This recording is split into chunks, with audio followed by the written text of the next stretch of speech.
Olá a todas e todos, meu nome é Ana Lívia Costa Araújo, eu sou aluna do curso de Direito da Unileão e hoje eu vou apresentar para vocês um trabalho da disciplina de Direitos Humanos e Movimentos Sociais. Esse trabalho foi desenvolvido por mim e por alguns colegas e ele consiste na apresentação dos 3 primeiros capítulos do livro Curso de Direitos Humanos de Valério Mazzuoli. O primeiro capítulo diz respeito às noções gerais de direitos humanos. E a primeira coisa que a gente precisa ter em mente é que ao falar de direitos humanos, a gente está falando automaticamente do direito internacional público. Por quê? Porque os direitos humanos vão ser aquela série de direitos que vão ser protegidos na ordem internacional. Há também os direitos que são protegidos pela ordem interna, especialmente pela Constituição. Aí que está a grande diferença entre direitos humanos e direitos fundamentais, que são comumente confundidos. Os direitos fundamentais são aqueles que são protegidos apenas pela ordem interna. Já os direitos humanos vão ser protegidos pela ordem internacional. Então, se a gente fosse imaginar uma esfera, os direitos fundamentais estariam no centro e os direitos humanos estariam, além de abarcando os direitos fundamentais, eles vão contemplar outros direitos. Então, o que vão ser os direitos humanos? Os direitos humanos vão ser aquela série de direitos protegidos na ordem internacional contra a violação ou arbitrariedade de um Estado que possa cometer contra uma pessoa que seja sujeita à sua jurisdição. E esses direitos, eles são instituídos principalmente através de tratados multilaterais, regionais ou globais. Esses direitos, eles vão garantir que uma pessoa possa vindicar, além do plano interno, a violação desses direitos. Então, se uma pessoa tem seu direito violado, ele pode ir além da ordem interna para vindicar as consequências desse direito dela que foi violado. Sobre a terminologia, nós vamos ter 3 termos importantes. O primeiro são os direitos do homem, que são aqueles direitos de cunho global, que vem do direito justnaturalista, que se referem a uma série de direitos que vão proteger o homem, mas que esses direitos ainda não foram positivados. Então, são os direitos naturais, que são válidos a qualquer tempo. A segunda expressão são os direitos fundamentais, que, como já falado anteriormente, são aqueles direitos positivados na Constituição, que têm sua amplitude restrita à ordem interna. E o terceiro e último termo são os direitos humanos, que se refere aos direitos positivados ou não, esses direitos também podem estar presentes no plano costumeiro da ordem internacional, que vão proteger o homem, mas que já ultrapassaram as fronteiras estatais. Então, eles têm uma amplitude muito maior em relação à sua proteção.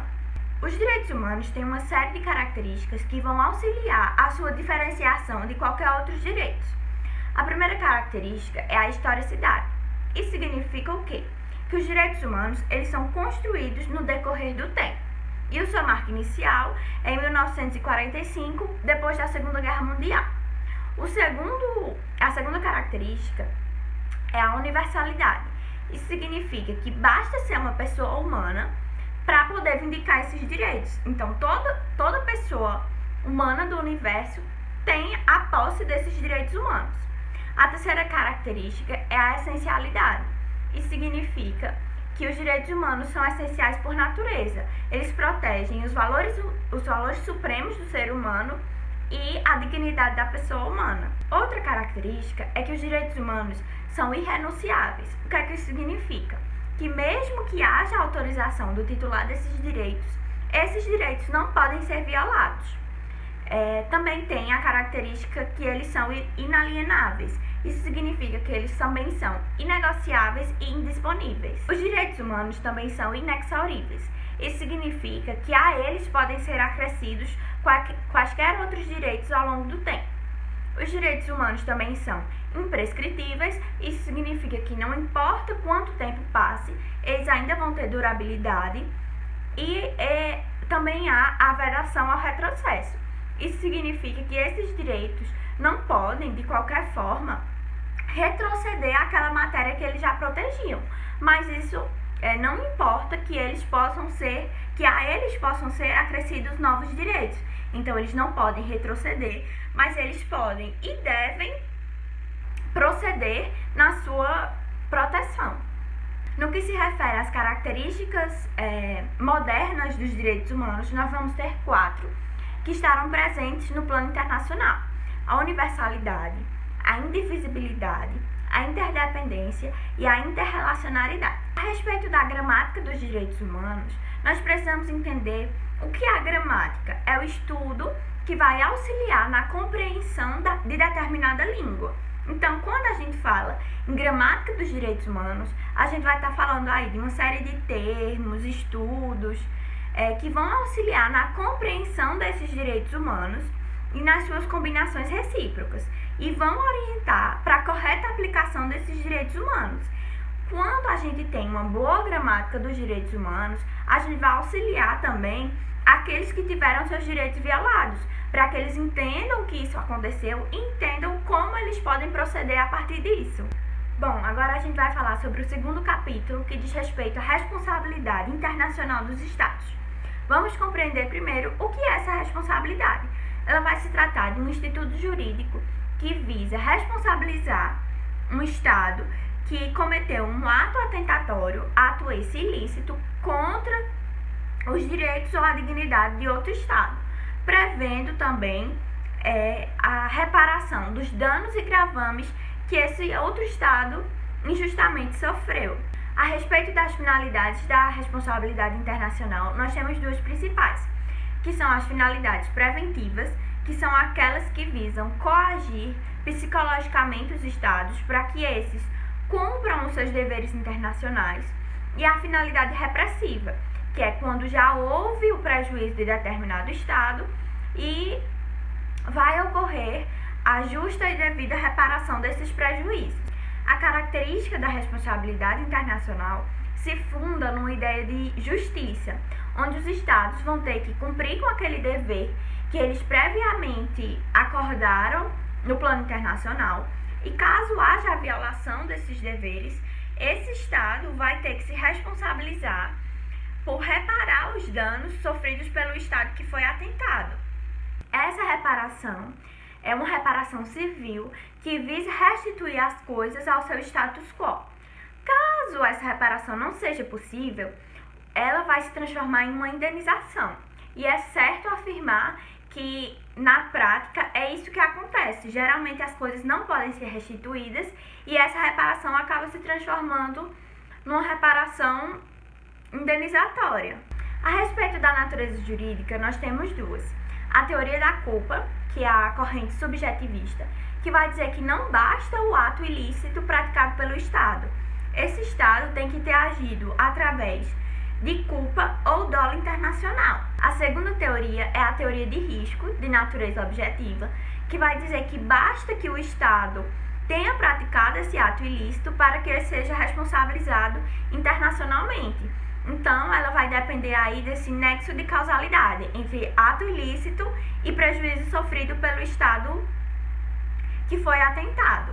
A responsabilidade internacional tem instrumentos convencionais relativos a ela. Nós temos 5.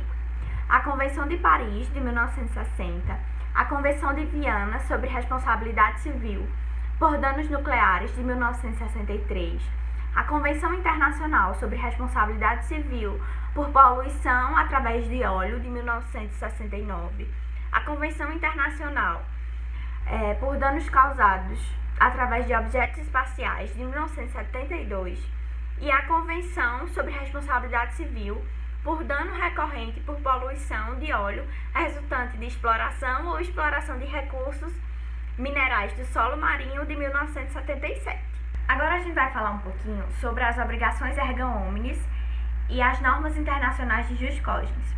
As obrigações erga omnes são aquelas que são impostas a todos, independente de prévia aceitação ou não, e por consequência vão atingir a todos os sujeitos de direito internacional público. Elas decorrem geralmente do direito internacional costumeiro e visam geralmente proteger os valores fundamentais da sociedade internacional. A grande diferença é que as normas de jus cogens são aquelas normas também impostas a todos, só que de forma imperativa e inderrogável. No Sistema Interamericano de Direitos Humanos, vai competir a Corte Interamericana o processamento e julgamento de um Estado parte pela violação dos direitos humanos de determinada pessoa. Como foi convencionado em 1969 pela Convenção Americana, não importa a nacionalidade da pessoa que teve o seu direito violado, basta que essa violação tenha ocorrido no âmbito da jurisdição de um Estado parte.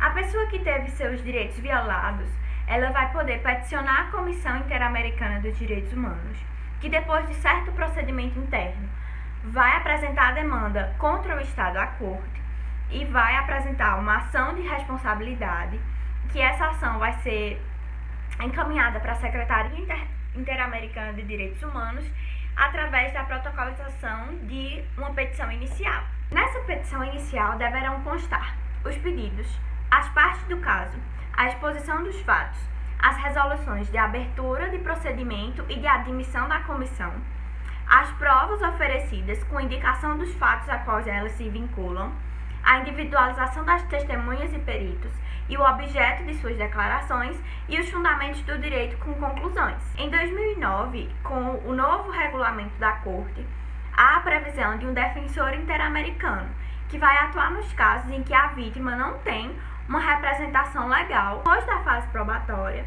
a Corte passa a deliberação, proferindo a sentença de mérito. E essa sentença vai servir como uma forma de reparação, tanto para as vítimas quanto para seus familiares.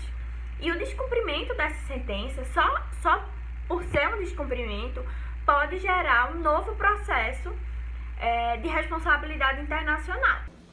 Olá, sou Heloísa da turma 112.3 do curso de Direito da UniLeão e vou falar para vocês o terceiro capítulo do livro Gerações dos Direitos Humanos. Os direitos humanos eles não foram positivados ao mesmo tempo, mas sim ao longo de uma evolução histórica.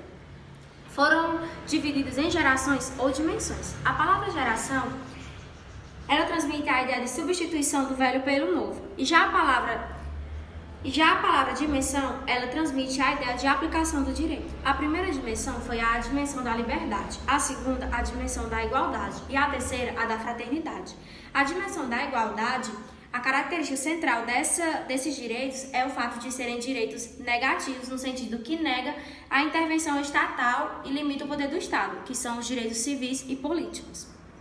Que citamos em exemplo é o direito da liberdade, devido do processo legal e o voto. A segunda dimensão, como foi o direito das igualdades, compreende os direitos das igualdades como direitos sociais, econômicos e culturais. A característica central desse direito é serem direitos positivos, pois ele obriga o Estado a atuar e interferir na sociedade. Exemplo, direito ao trabalho, direito à educação e direito à previdência. A terceira dimensão, que foi direito da fraternidade, ele se baseia no princípio de solidariedade de direitos difusos e coletivos. A quarta dimensão foi a da tecnologia. E por fim, vou trazer para vocês a gramática dos direitos humanos, que ela estuda o elemento de uma determinada língua, deixando ela mais culta e fácil de aprender. Bom, gente, então esse foi o nosso trabalho. A gente espera que vocês tenham compreendido a matéria e que tenha ajudado de alguma forma nos seus estudos. Obrigada pela atenção.